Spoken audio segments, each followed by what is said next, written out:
YouTube. In this video, we'll be taking a look at how to turn on or off NFC for your Samsung Galaxy S26 Ultra. This will work for the S26 Ultra, S26, and the S26 Plus as well.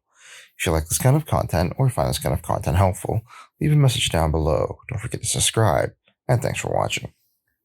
So if you want to turn on or off NFC for your S26 device, thankfully it's pretty easy to do so.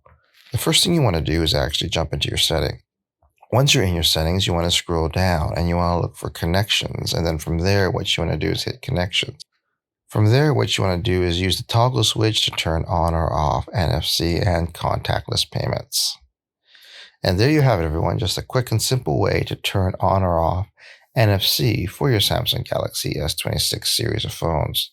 If you like this kind of content or find this kind of content helpful, leave a message down below. Don't forget to subscribe, and thanks for watching.